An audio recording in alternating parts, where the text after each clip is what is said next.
So, a lot of people have been congratulating me and sending me messages and shit about the 5-year anniversary of If You're Reading This and shit. And, I look on socials and I see like producers and, other people that were involved with the artists, and they get to talk about how proud they are of the shit, And, it's different for me. It's pretty much taboo for me to even talk about it. I pretty much try to act like it don't even exist. The biggest project of my entire career, right? And that's pretty strange, but unfortunately, I don't have the good memories about it that everybody has. My good memories were all murdered. You know what I'm saying? Like the day Meek Mandela, y'all buying that bullshit since he came out of jail, like he's whatever. But the day he, put my name out there, and it just blew up my whole spot, and that shit just fucked everything up for me, bro. And it's so crazy because, man, it not only did it mess that up, but in the confusion of that shit, me and DJ Drama and Cannon, like that whole side, our ties were severed because of that shit, because it was just so much confusion and everybody was trying to find out whose fault was it and this and that. Like, y'all just don't know what them phone calls was like. Y'all just don't know what them text messages was like. Like, y'all don't know what that pressure was like. It was a lot. It was hot.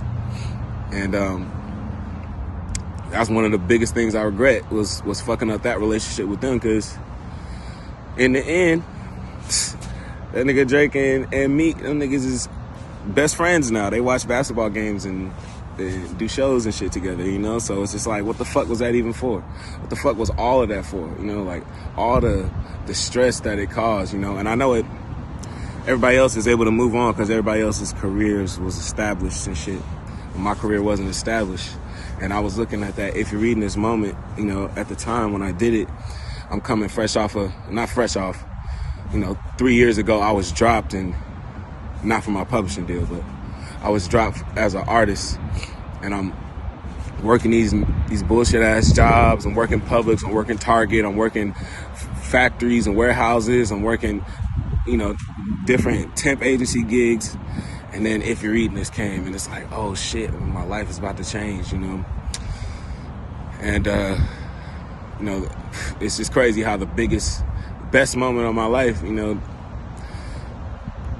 after a tweet turned into like one of the most stressful moments of my life, So, I envy all the other producers, artists, writers, whatever involved that get to just look at it in a good light, because it wasn't a good light for me. It was hell for me after that shit, And 5 years later, still trying to shake that shit, but it is what it is. Glad y'all enjoyed it. It's whatever, man. I'm trying to move forward. To the music game, labels, artists, whoever, take a chance on me. Take a chance on Quentin Miller, man.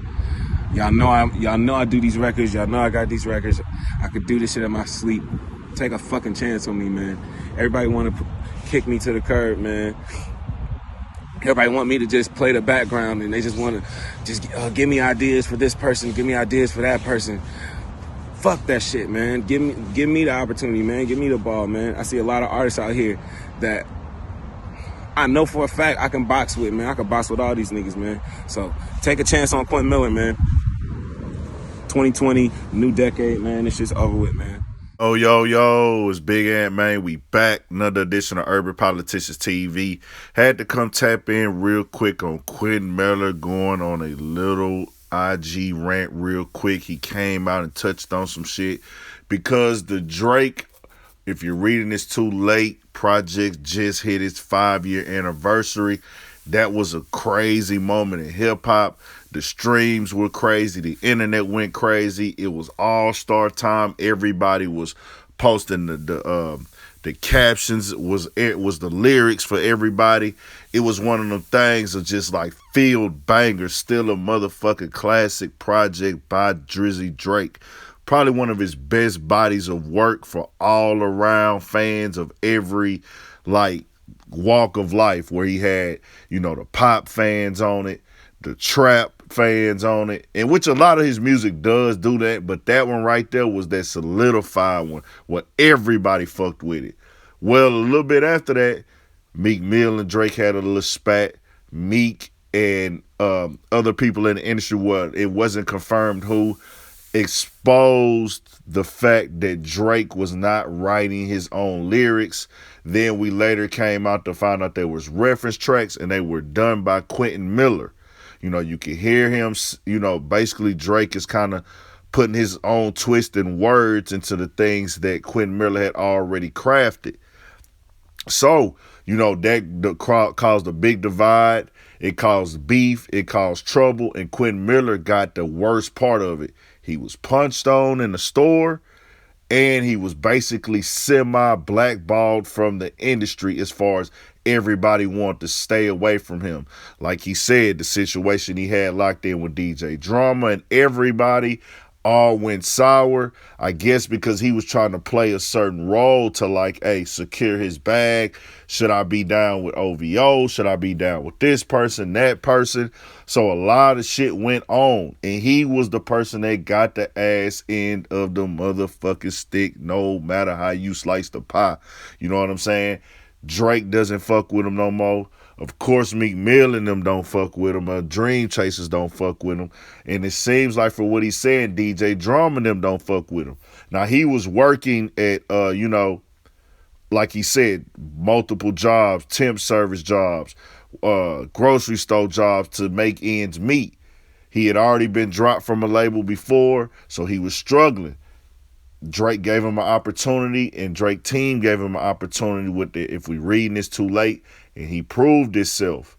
So when everything went sour, it fucked him up in the industry.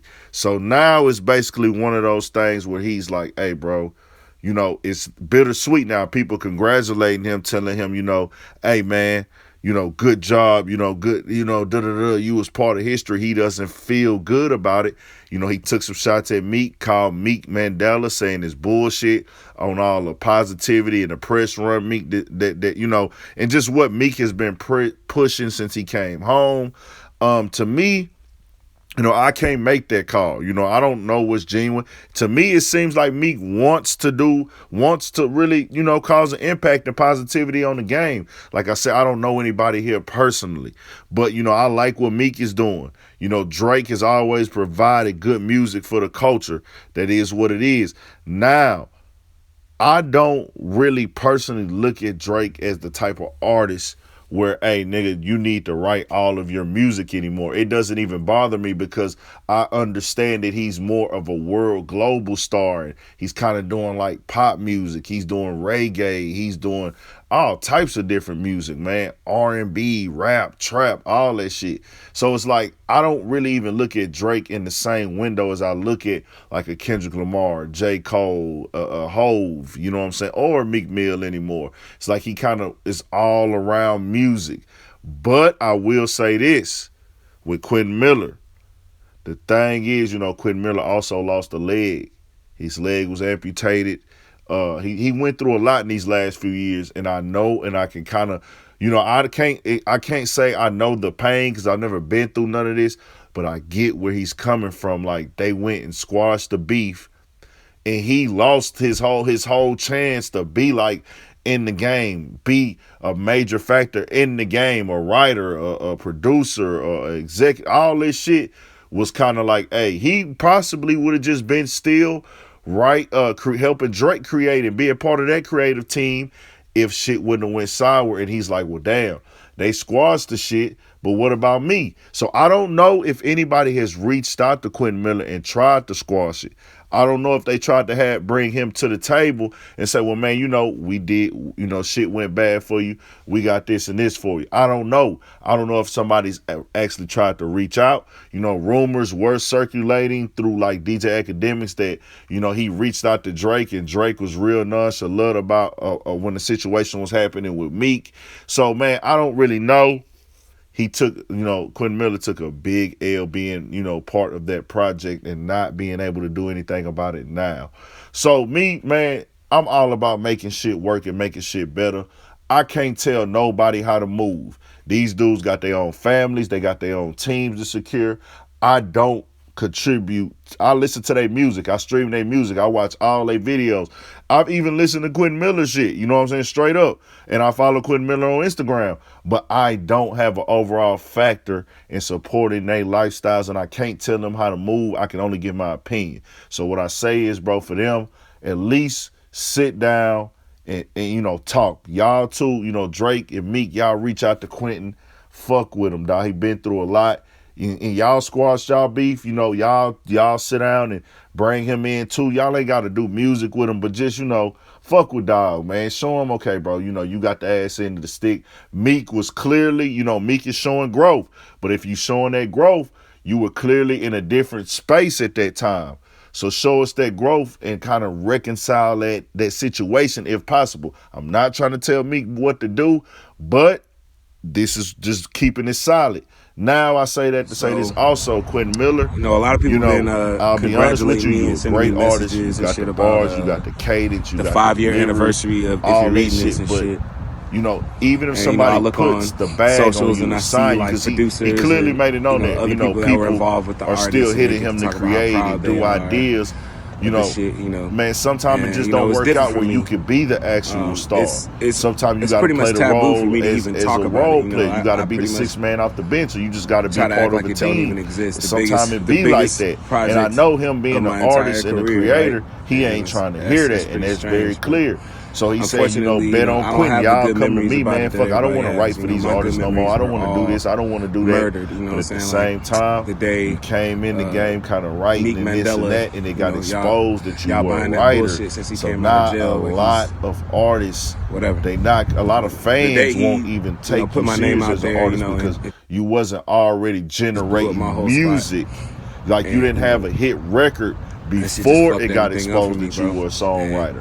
A lot of artists try to come in and say, well, I was writing for this person, writing for that person. Not only did without having a smash hit record. And now, once you put yourself as a writer, it's kind of like, me and DJ before the hit record. Make sure y'all understand what I'm saying our right there. ties were That's severed before of that shit, the hit record. So you put it out there that you wrote for this person, that person, that person. Before your hit record or your hit project kind of turns the fans off. Now, I want to wish everybody well. I want to see all these boys tap in and work.